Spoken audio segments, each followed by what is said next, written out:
Hi, this is Nicole Roberts-Jones, and welcome to Amplify Your Brilliance.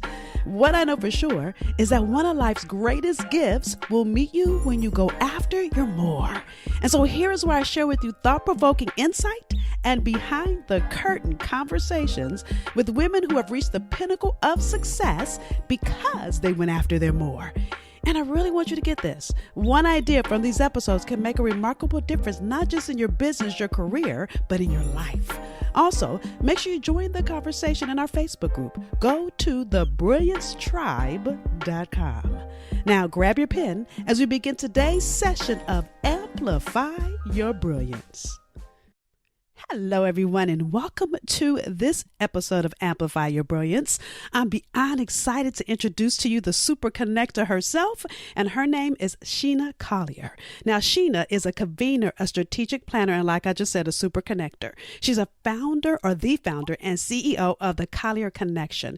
She is designing a portfolio of solutions that disrupt the ways that people of color seek information, access, and belonging. Now, most recently, Sheena launched Boston While Black, a membership network for Black professionals, entrepreneurs, and graduate students, informed by her own challenges navigating Boston, and mine too, trust and believe, right? Particularly as a Black woman, she has created a virtual platform and events to provide Black Bostonians and those transplants that move here with the tools and relationships to find their tribe, grow their network, and navigate the city. Plus, this woman has so much more. Welcome, Miss Sheena. Thank you. Thank you for having me. Glad we're finally doing this. I know. Like, we've been trying to do this for months between my schedule and yours, and you have been busy. And actually, I'm glad we waited to do this until after Black While Boston launched. Yeah. Now, Boston While Black, I said it backwards, launched.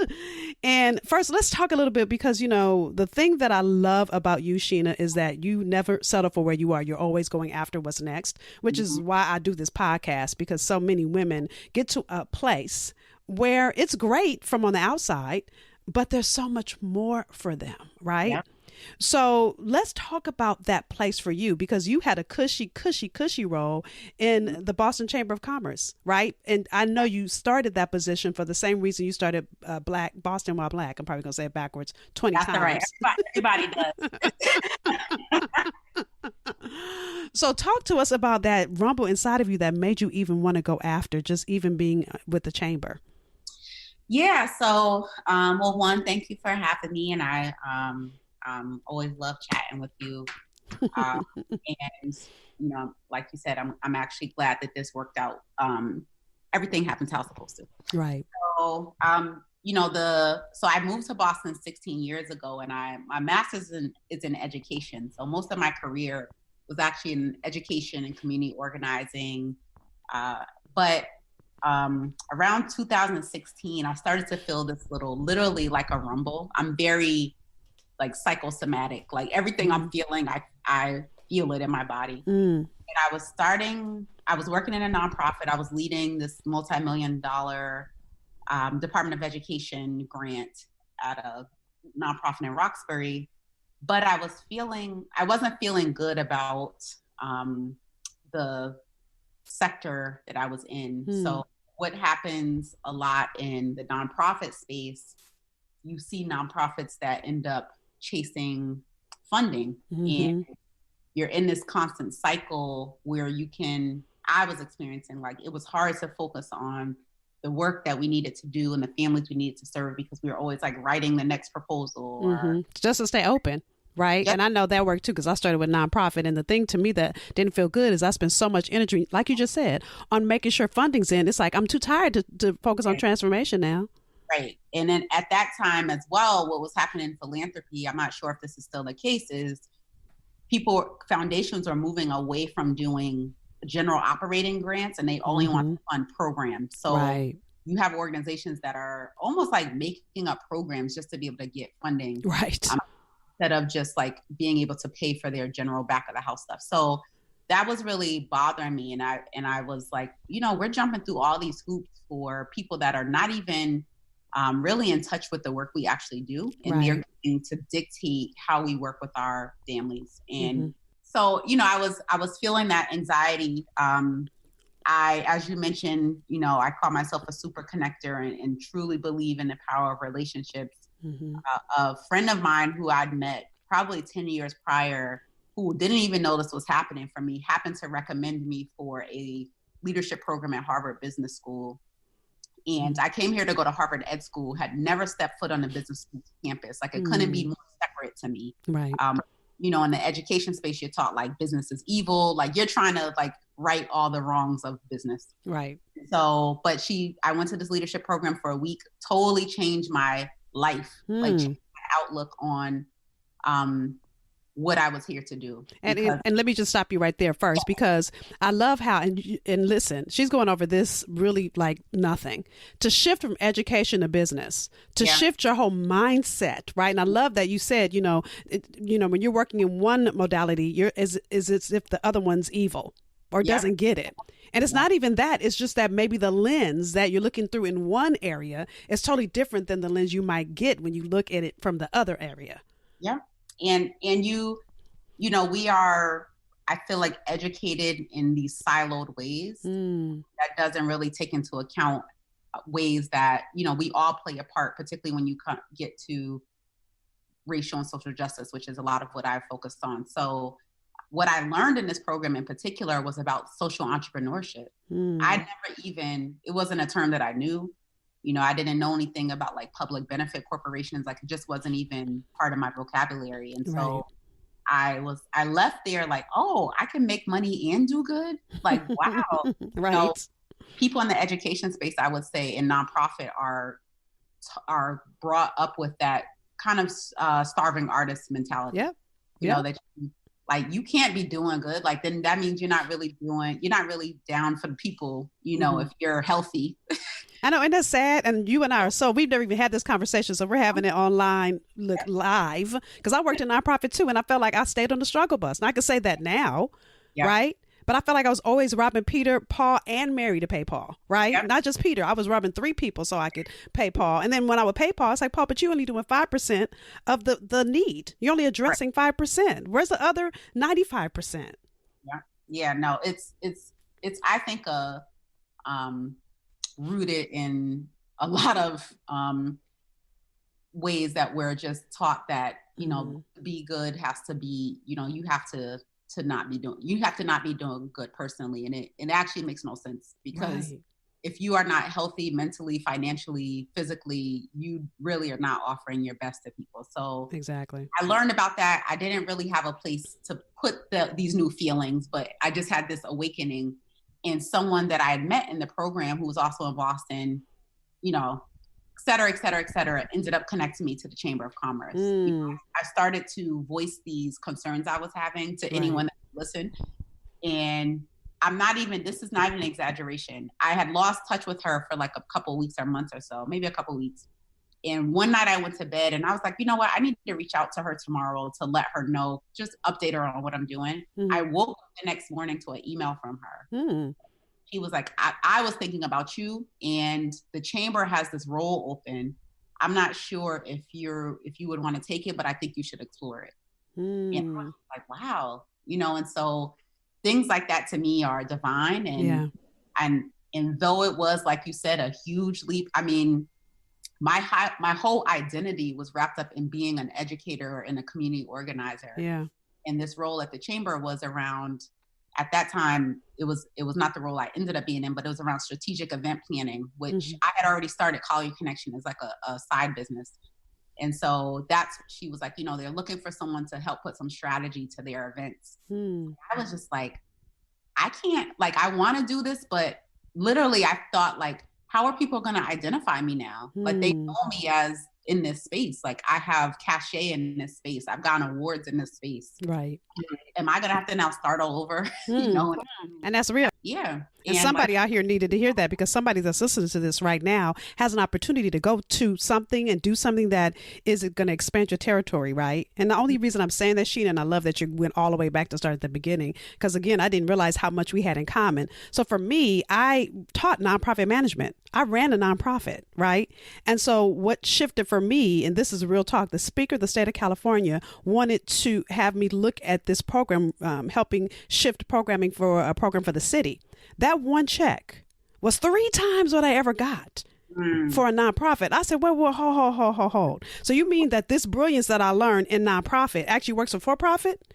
Yeah, my nonprofit days were over at that point. Yeah. Not because of the money, but I also saw the implementation happen sooner, quicker, faster. And I saw people's lives shifting like overnight. I'm like, wait a minute. Yeah. No, we are taught to move really slow on and it's just a lack of resources. It's a lack of resources. Because when you have, here's what I've learned. When you make more money, you can create greater meaning in this world. So for me, it's not about the next Louis Vuitton, even though I like those too. It's not about Mercedes, and even though I like that too, right? It's not about that. It's about when I make more money, how does that shift my community? How does that shift my family? What does that allow me to do that blesses other people? Yeah. Agreed. Yeah. No, I the person who this person ended up connecting me to at the chamber, we met on a Friday, coffee.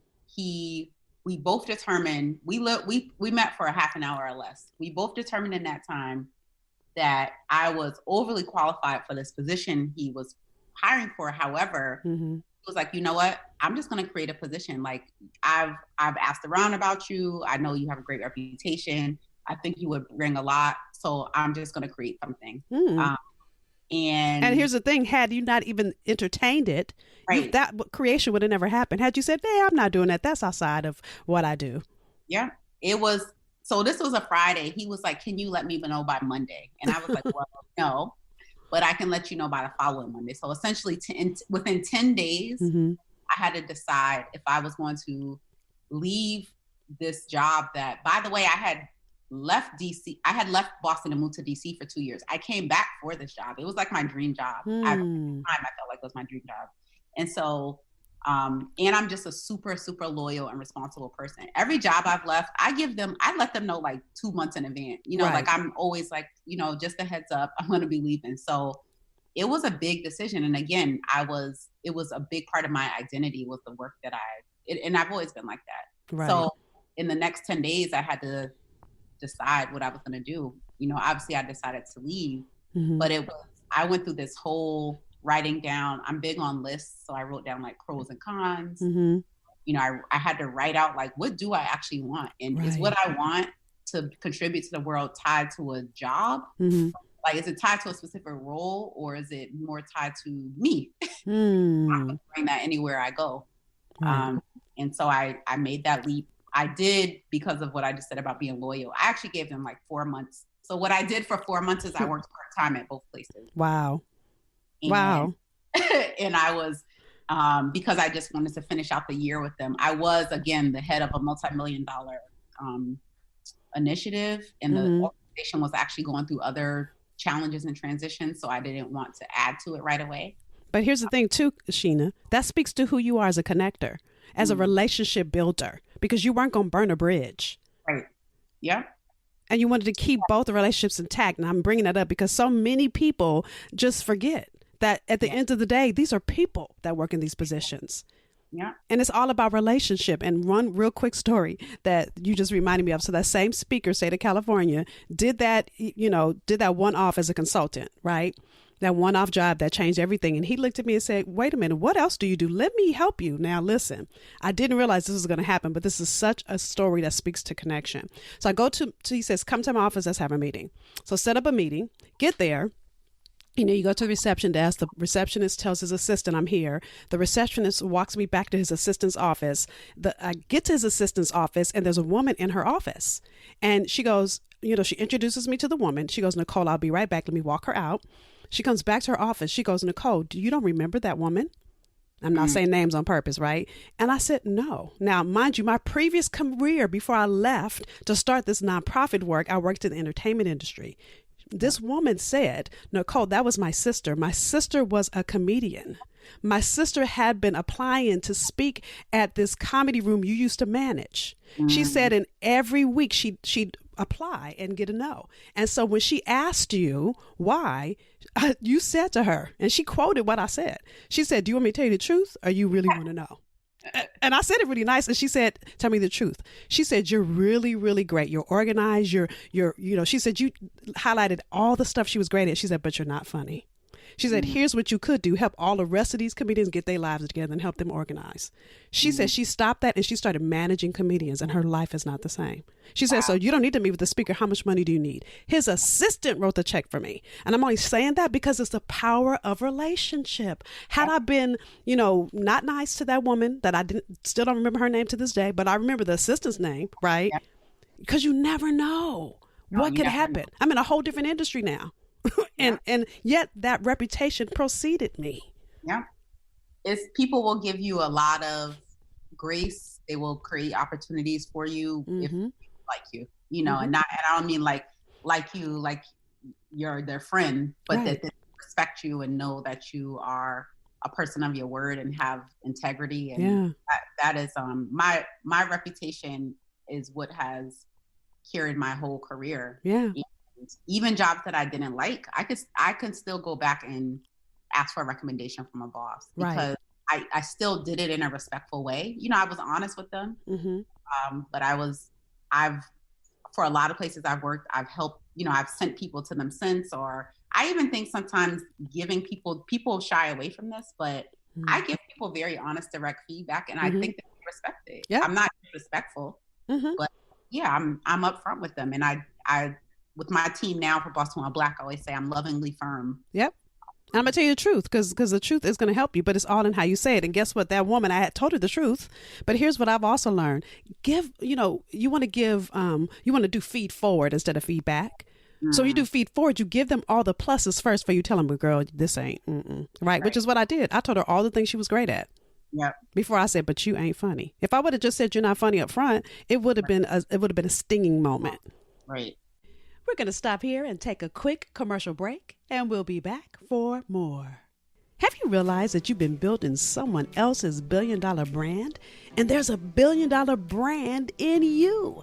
And I wonder if you even know that you can begin your business now without letting go of your paycheck. And see, that's why I wrote my free ebook alongside my 9-to-5. So go grab your copy at alongsidemy9to5.com. By the way, that's the number 9 and the number 5. Alongsidemy9to5.com. See, most people tell you to quit to begin your business. And what I know for sure is that's setting you up for failure. Why? Because even if you've saved a year's salary, you've got to spend money to make money. And so the wisest choice you can ever make is to begin to build your business alongside that 9-to-5. Listen, I created the ebook alongside my9to5.com to give you all the insight you need to start and plan your business with grace and ease. Because who wants to hustle? See, I want to teach you how to make money while you sleep. Yes, you can generate income while you're sitting in your office, even while you're conducting a meeting. See, you can be doing all of that and your business can and will generate revenue for you. So go grab your copy alongside your 9to5.com.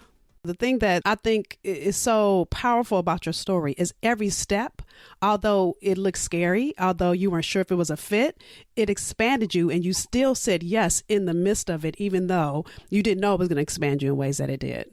No, I hadn't. If I joke with people and tell them, like, I think I'm in my 6th life right now. I couldn't even, the things I'm doing now, I couldn't fathom. Like, this is 2016 I'm talking about. Totally different life, totally different. These things weren't even on my radar. But what I did know was that I wouldn't know unless I jumped. Yep. Like, I think I wouldn't even, if you ask me, I probably wouldn't say I'm a risk taker, but I am. I just am a cautious risk taker. Right. I have a sense of like, okay, I don't know what's going to come from this, but I have enough confidence in my professional reputation that if this doesn't work out, I can get a job, I know that I'll be fine. Right. Because I've nurtured so many relationships. So I could call someone and be like, you know what? Boston While Black ain't work out. I'm gonna need a job in about 2. But the thing about it is you always land on your feet because of how hard you work and because you're not someone that expects a handout. You'll work for whatever it is you're going to get. Yeah. And as I'm building a team now, which has been interesting. And I know you similarly have a team of people that also do their own things. Right. And so, I've built this team of right now contractors and all remote. I've never even met half of my team because it started during this pandemic. if you saw them, like if you were on one of our team meetings, you would think we've been friends for the last 10 years. Right. Like, great culture. And I'm saying it because I've been able to really just convey to people, like, this is what I'm trying to put out into the world. And this is the level of excellence that I expect. And I work hard. I've spent last night actually going through, so Nicole is a Boston Wild Black founding member. Yay. So we have this platform. So I spent last night going through the platform. I'm looking up every single person. I'm Googling them to see if there are articles about them. I'm making notes about them. Like I am so intentional about every single thing that I do. So anyone that works on my team, like, you have to work as hard as me. Yep. You have to. And I believe in customer service. I'm a host, I'm a facilitator. And so, at the end of the day, I'm going to know everything about every single one of my members and make sure that they feel like they know me. Right. So of course, I want you to tell us a little bit about Boston Wild Black, or Black. Yeah, Boston Wild Girl. I'm going to say it backwards. Correct me if I'm saying it backwards. And she said I'm a founding member, so know that I do know about it. I'm just, having a moment. So, but before we do that, if a woman is listening right now, and she is on the edge of what's next for her, and maybe there's an opportunity that doesn't look like where she is, it doesn't look like what it looks like, or what she thinks it should look like, what would you tell her are, 3 things or, 2 things that she's got to be willing to do in the face of fear? The top thing I would say is write a personal mission statement. And I don't remember exactly at what part in my journey I did this, but I did it. And essentially what it helped me to do is to pull out, what am I here to do that is separate from, like, what's my job? Like, what do I actually think is my mission? And, there's other work you have to do to also get clear on that. But I find for me that writing helps to clarify a lot of stuff for me. And so to create my mission statement, I wrote down the things people always ask me to do, just, and not to say that that's the main source, but you kind of have a sense of, like, what people are always asking you. It's kind of like, how do other people see you? But here's the other thing too, Sheena, and I tell my clients this all the time, and I think you and I have had this conversation. You're on autopilot. So half the stuff you do, you don't realize you're doing it or that it's valuable because it's intrinsic to who you be. Right. Yeah. So you ask other people, you're like, oh, wow, that's valuable to you? Right. Exactly. It's a given to you. And so I wrote down my personal mission statement, which for me, I know that regardless of the job, regardless of the business, I'm here to create access to information, opportunities, resources, and people for Black people. Right. I'm going to do that in anything that I do. Right. And so it might be Boston Wild. It's Boston Wild Black right now. So that's one thing. I'll get to that second. It's like writing a personal mission statement so that when opportunities come your way, you're not looking at it like, oh, is this in education, or is this in business, or is this in finance? It's like, is this helping me to live out my mission? Right. Regardless of the industry it's in. And then I would say the other piece is not getting too tied to how can I say it? So I live, eat, breathe, sleep Boston Wild Black. I'm always thinking about it. I'm always working on it. However, I've gotten myself to a place where I'm not solely tied to Boston Wild Black being the way that I contribute. I want it to do well. I'm continuing to work on the business model, but if it does not, I will be upset, but I won't feel like I failed. I'm just going to move to what the next thing is. Right. And what I'm learning through building this specifically is that it's opening my eyes to, obviously to launch something, you have to have some sort of business plan. But I also know that the doing of the business is going to really help me to see what I'm actually building. Right. And it helps to separate a little. I had to separate myself from my business. Right. Like, my sense of self can't be totally wrapped up in this. It's a thing that I'm doing. I'm passionate about it, and I'm living out my mission through it, but it's not the sole thing that's going to say determine my value. Right. Right. Love that. So I think those are 2 things. I think getting clear your mission and then making decisions from that, and also understanding that you can live out your mission through your profession, and hopefully, I think it's a privilege, and we're blessed, the people that are able to do that. Yeah. Yeah. But also understanding like this isn't your end all be all. Right. Like, there's more. Many companies. Like I know that I'm gonna start. Now that I understand like how to start a business, I'm like, ooh, I'm already like on 2.3.0. Like, oh, this. Right. I love it. I love it. So you're going to be a serial entrepreneur, which, by the way, you already are. I don't know if you realize that because you've had other stuff. Right. That's why I had to buy an ideas notebook, because that can be dangerous. And when you always are trying to do, you like are half doing a whole bunch of things. Right. And here's what I just had this conversation with one of my clients. I said to her, I need you to get a not now notebook. It doesn't mean never, but it means not now. Meaning that you need to focus on one thing fully, completely, get that bad boy up and running, and then go to that not now notebook and then pick your next. Right. Yeah. Yeah. It's, I the same, have conversations with folks all the time and I think over time, if you're doing that, if you're writing down stuff, you will see how a lot of the things are tied together. Yes. And so again, you don't have to be so stuck on like, I have to do it this way. Mm-hmm. You create space for you to be open to kind of what the world is sending your way and opportunities. Like I started to see over time, like, okay, the same things actually keep coming up. Yep. And if I boil down a lot of the stuff I do, I still have Collier Connection where I consult. Mm-hmm. And my clients are very different, but at the core, I'm actually doing the same thing. It's the same mission. Yeah. It's the same mission. Love it. So with that, before we end, tell everybody quickly, those of you that are listening, now listen, whether you're in Boston or you know someone that's in Boston, tell them about the Boston Wild Black, or is it Black Wild? Say it. The Boston Wild Black. Okay, I said it right. Okay, go ahead. So Boston Wild Black is a membership community for Black professionals, entrepreneurs, and grad students who are native or new to Boston, who are seeking community, belonging, information, resources, and really most importantly, each other. Mm-hmm. So we launched July 27th with our founding 100 members. We hit 100 within 6 or 7 hours. We have a waiting list right now, as of Monday, of about 1,007 people. Mm-hmm.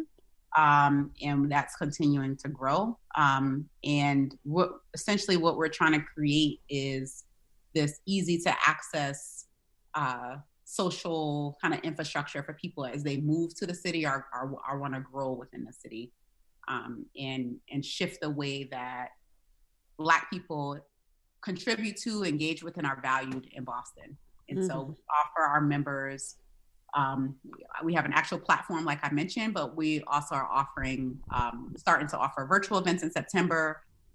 We are also working with some folks in Boston who people want access to, for them to be mentors to our membership, as well as our members being mentors to others.